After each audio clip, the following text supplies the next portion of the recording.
Vomiting Rainbows, episode 31. It's a happy one. Oh, yeah. Really happy. I think Mike's a little... I usually try and stun Mike, but I think this time it was pretty stunning. Yeah, and usually you'll go for one or two heavies and then kind of end on a light note. Right. Not this episode. No, this episode goes from downer to downer to downer. Yes. It's like you're walking down flights of emotional stairs. Yeah, well, sometimes I have to keep it all dark. Most of the time, But anyway, listen and enjoy. So I don't want to spoil it, so we're going to talk about The Walking Dead next week.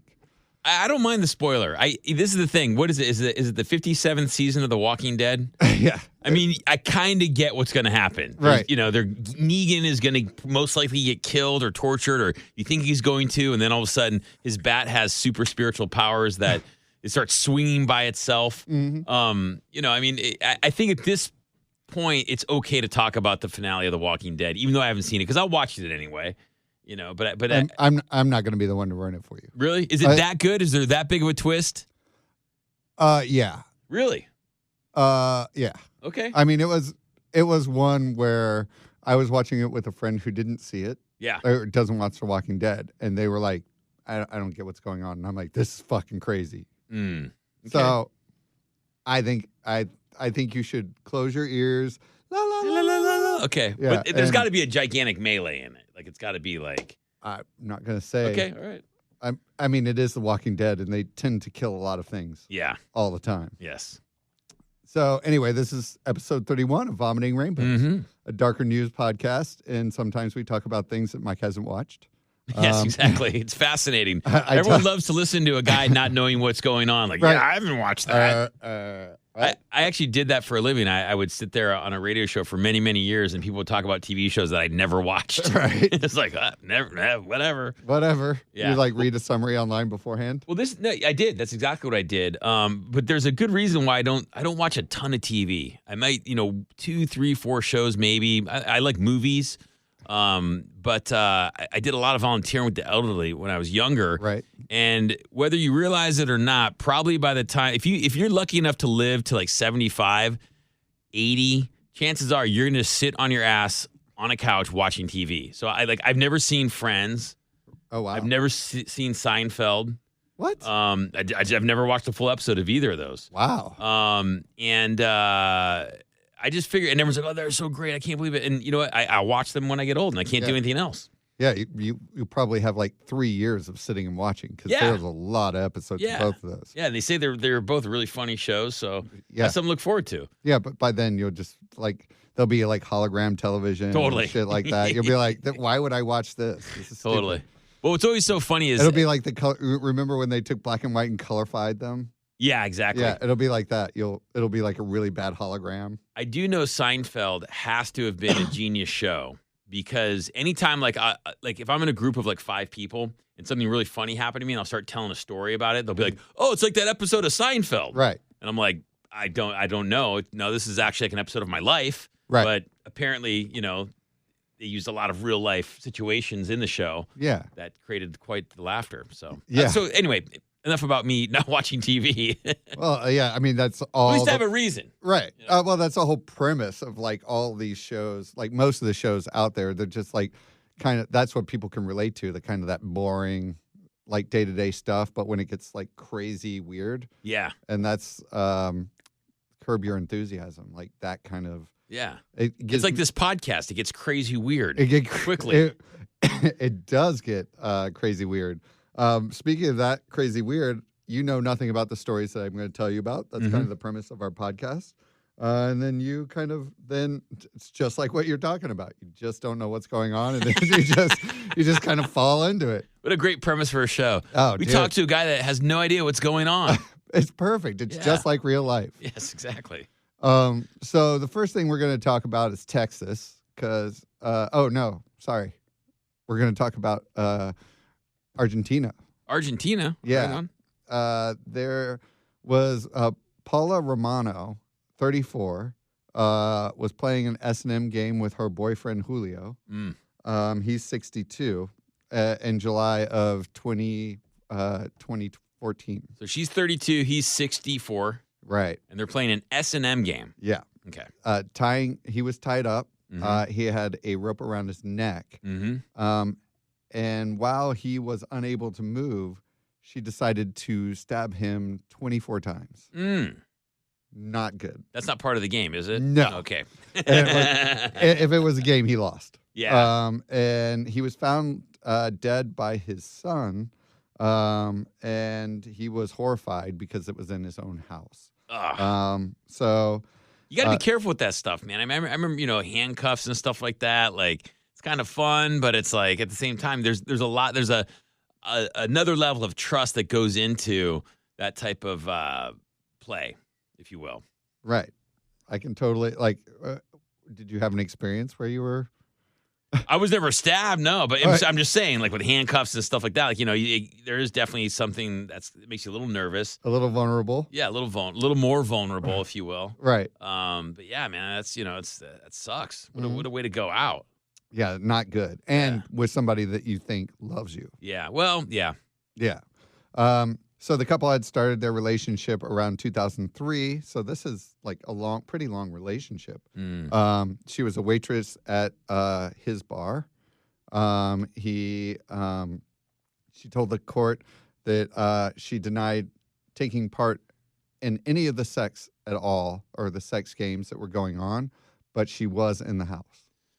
So maybe she's saying that he had more than one girlfriend or he just liked to tie himself up and I mean, most of that S&M stuff. I mean, I've seen those knots. Those are hard to tie by. They'd be very difficult to tie by yourself. Yeah, and then if there was somebody else in the house, how come she doesn't know who that person was? Yeah, well, who knows? I mean, maybe the relationship was like he's 64, she's young. He's just like, hey, I want to do what I want to do. Maybe they like an open relationship. Right. So it could have been an open relationship, but she would still probably know who the person was, especially if she's in the house.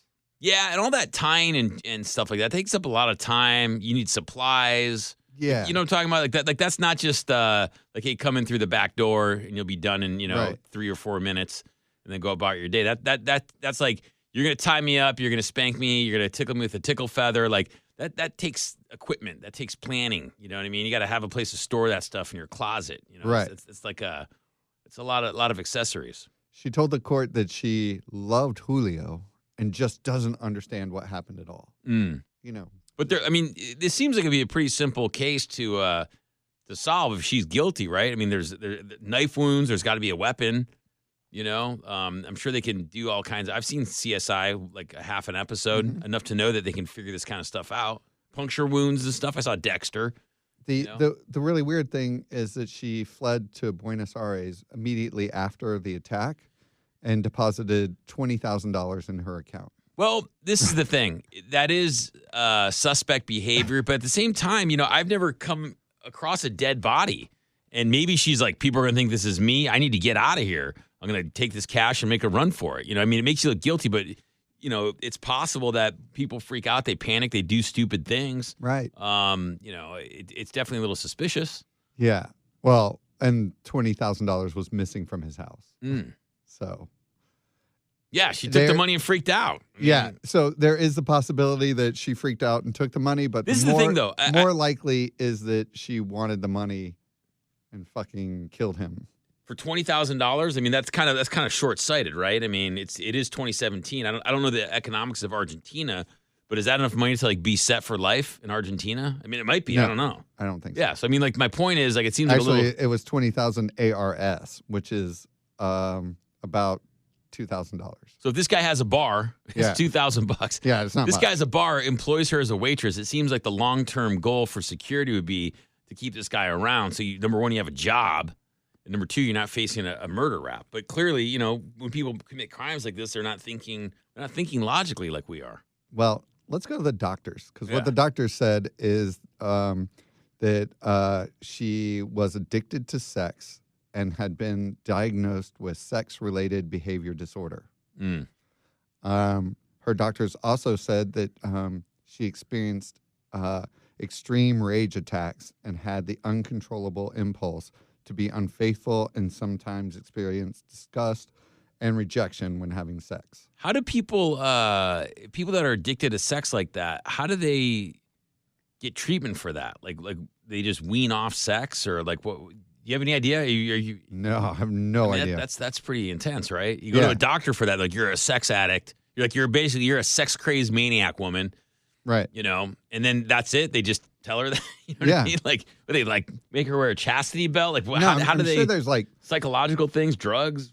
Yeah, I'm sure it's just like a drug addiction. Yeah. So it's beyond enjoying sex. It's like compulsive. Like any type of sex. Yeah. No, I mean, it's, I think that's, I think for most dudes anyway, they're like, that's like the perfect woman, right? Right. This guy was probably stoked. Right. Except for the rage and disgust and rejection after having sex. Yeah. I mean, guys will deal with a lot of stuff, though. You know what I mean? Like if you hang around enough dudes and they're ladies, like, guys will put up with a lot. Like, I shouldn't just say guys, but, and women will put up with a lot. Yeah. To be in a relationship, and a lot of times, like, I've been with people where, like, you're looking at the girl going, like, why are you with this dude? Right. Or vice versa, where you'll be looking at the guy and going, is it really worth it? Like, this, right. you know what I'm talking? It goes both ways. Yeah. But my point is, people put up with a lot. Right. Crazy town happens. Yeah. And you just gotta, sometimes people are willing to kind of glance over that.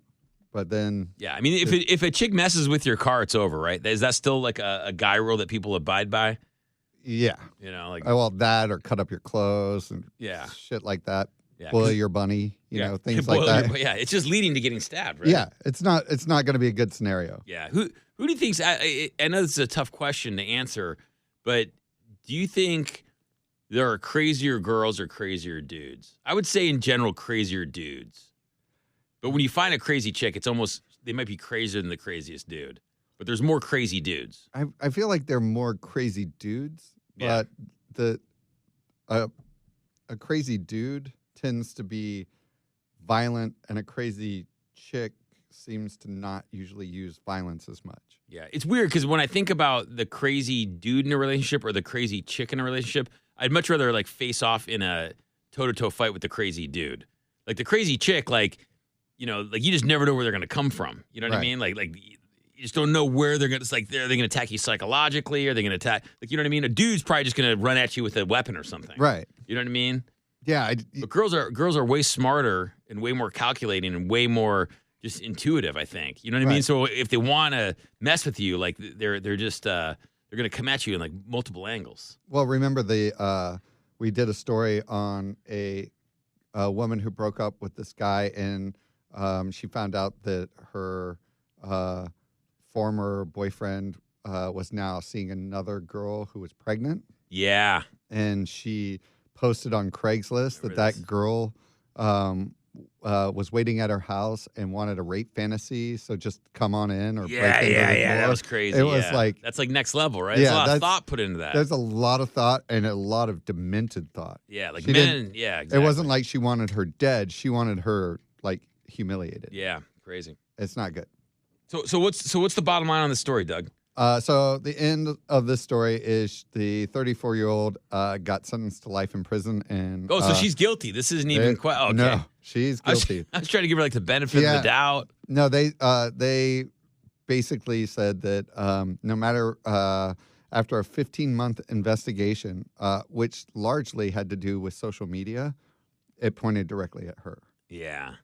Here's a tip. If you're going to commit crimes at any point in your life, don't be on social media. Yeah. Don't even have an email address, really. No. Your digital footprint will do you in. Yeah. And remember our previous story with the two girls who were caught with cocaine and basically went to every drug country and posted selfies there? Yeah.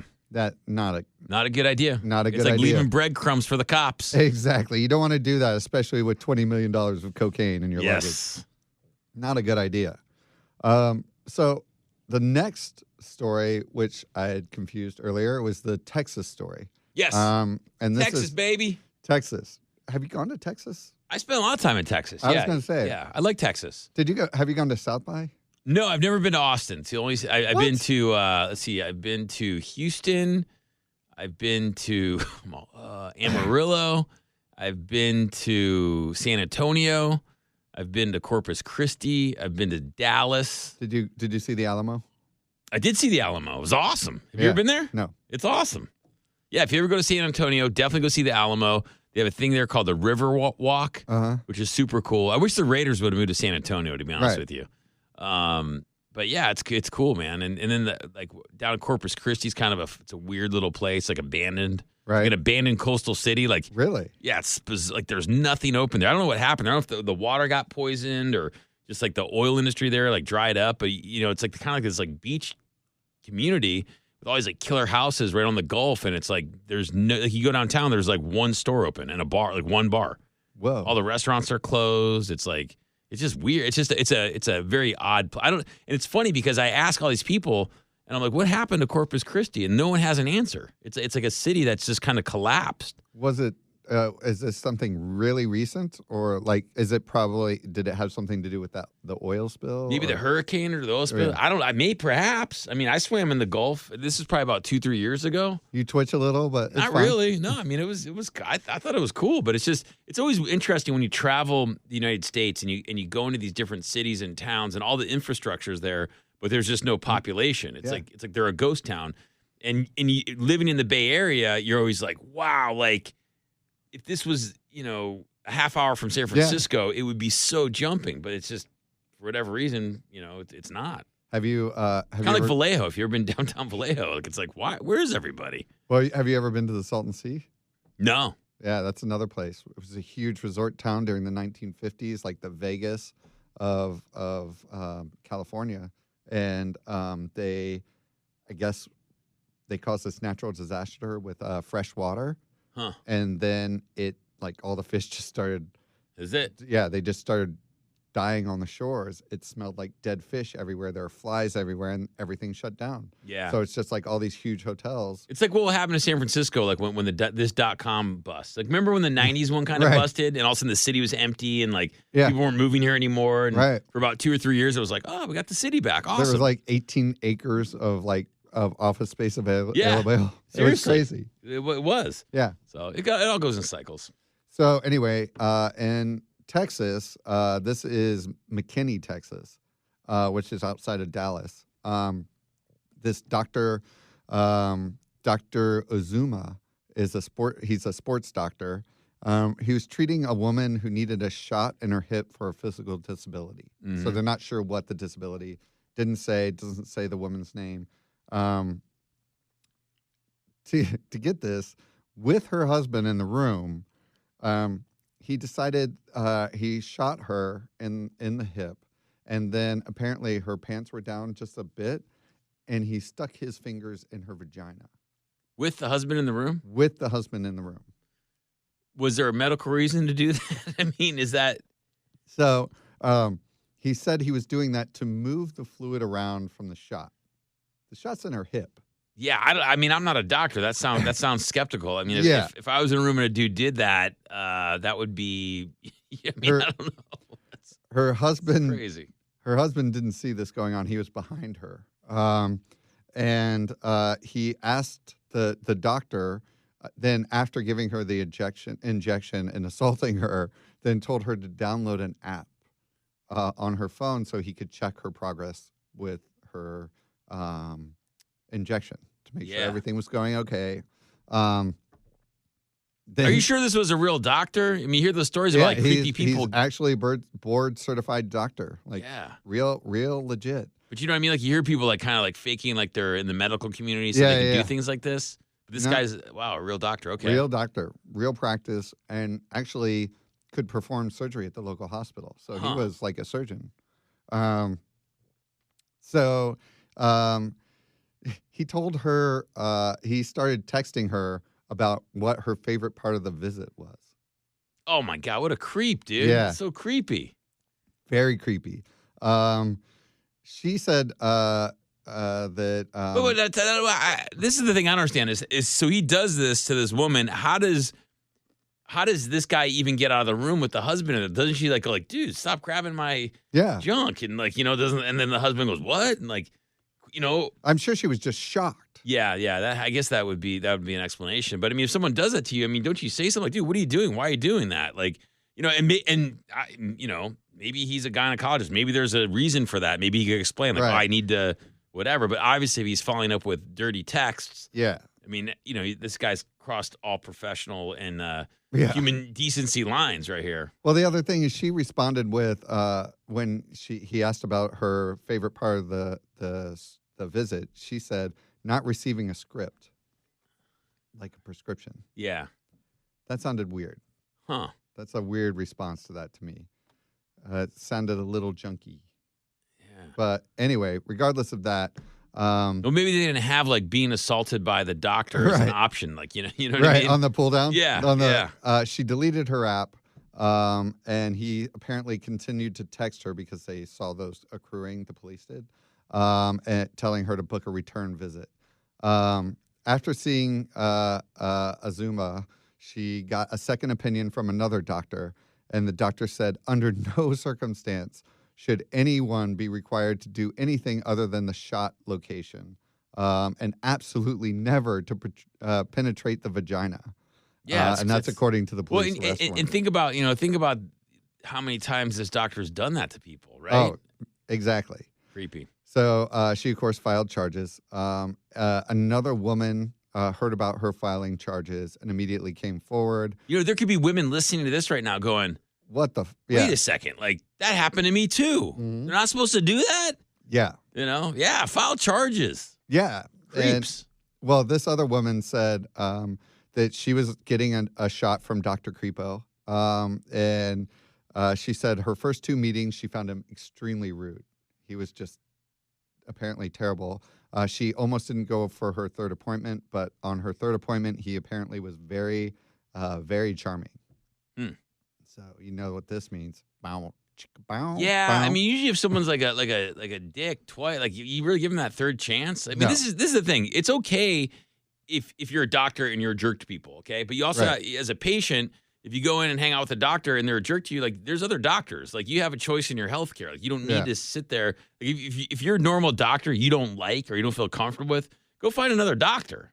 Yeah. There's doctors all over the place, especially if the doctor's assaulting you. Right. Report the guy and get another doctor.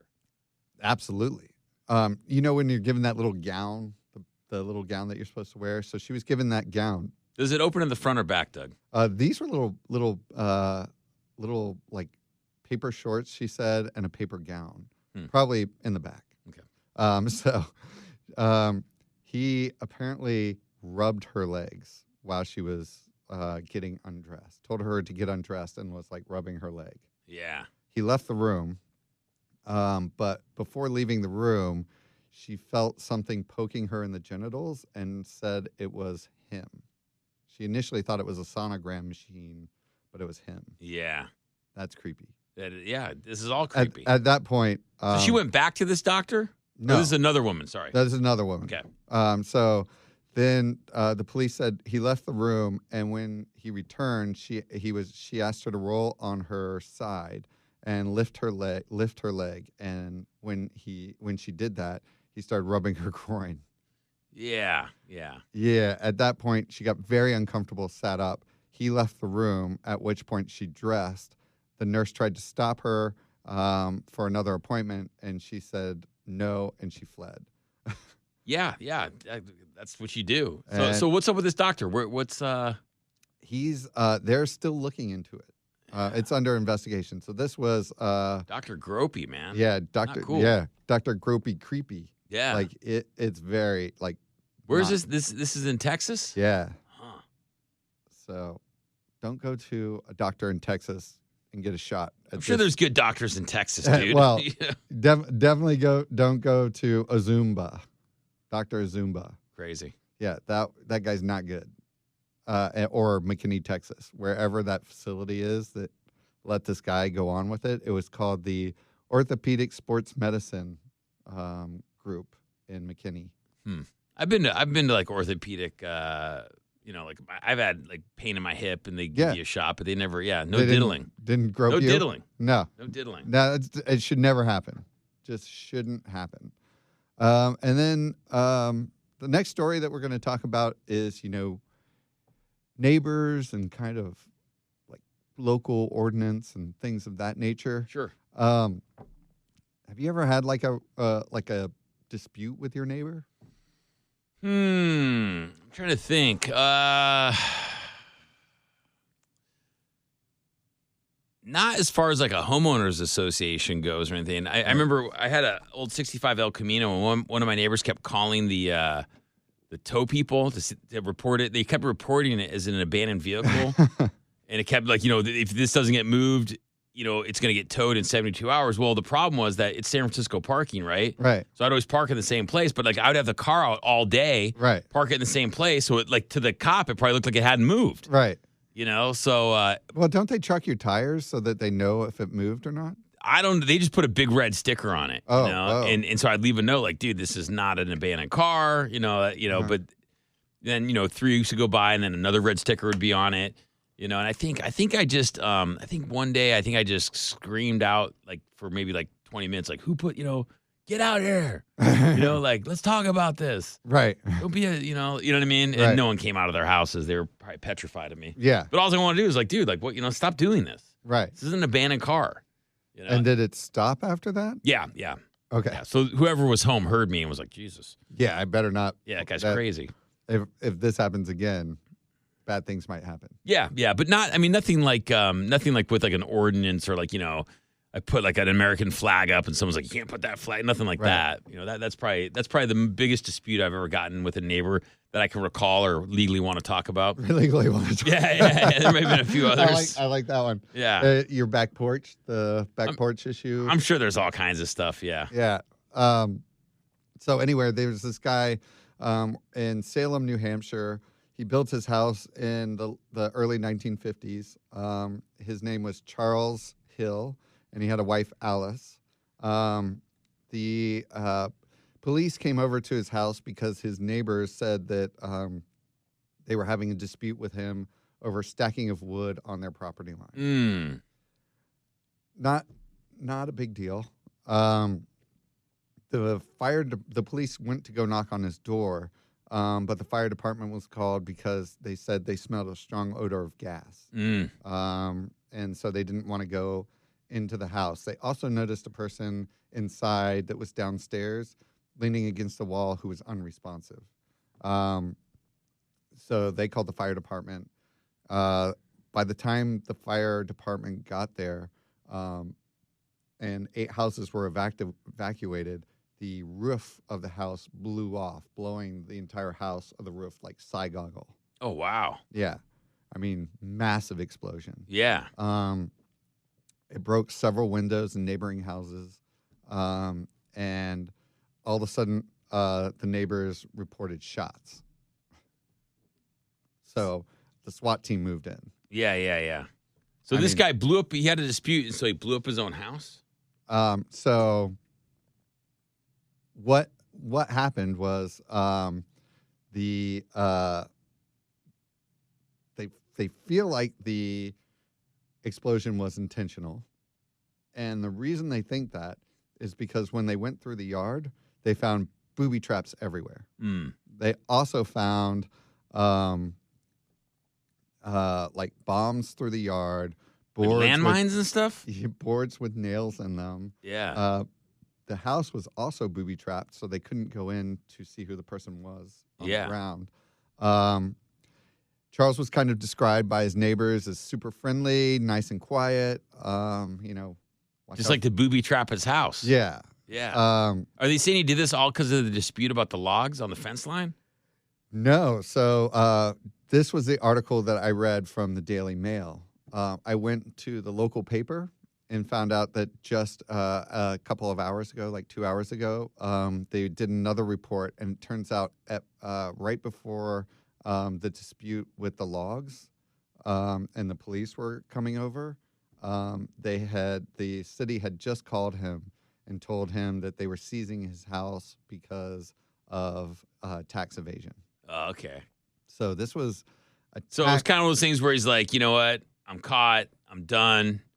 I'm just going to blow up the house. You're not going to take my property from me. That kind of. This is like his last stand. This is like him, this was his Alamo. Yeah, he's like, that's it. Forget it. Yeah.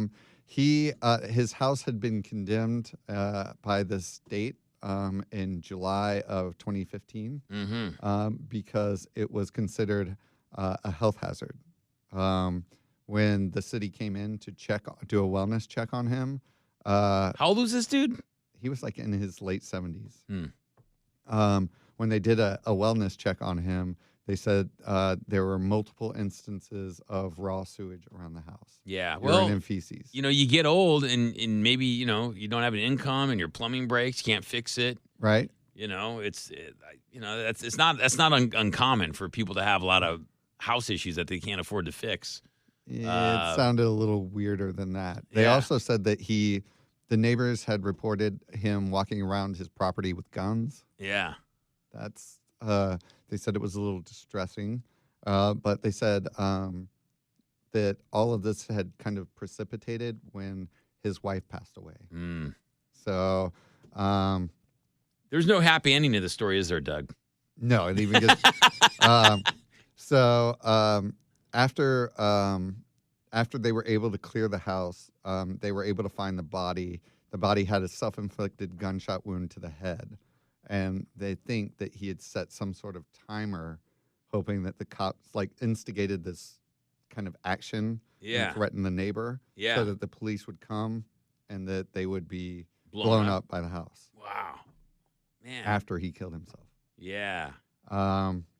Yeah. That's pretty nutty, man. That's definitely nutty.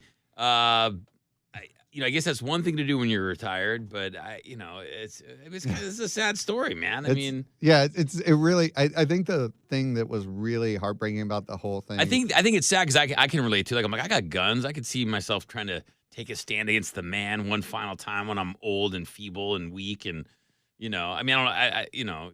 It seems like it takes a lot of effort, and it's kind of pointless to blow up your own house. But yeah, the one thing that they did say is that no shots were fired. The shots that they heard were bullets being burned up in the fire. Yeah. But just imagine that you're a responder to this house. Yeah. No, you just let it burn to the ground. Yeah. Forget that, man. Yeah. You don't want to be in that. Yeah. You clear the area. You let it burn out. Yeah. They said it. They just let it burn to the ground. Yeah. Of course. Yeah. So yeah, that's our podcast for the night. Man. Super happy. Good super stories. Happy, super cheery. All rainbows all around. So, yeah, good stuff. Should contact us if you want to suggest stories or talk to us about ideas or even comment on some of our stories. Contact us at vomitingrainbows.com. We welcome any ideas. Also find us on We Vomit Rainbows on all social media, Twitter, Instagram, Facebook. And then you can also find us on iTunes, and please rate us.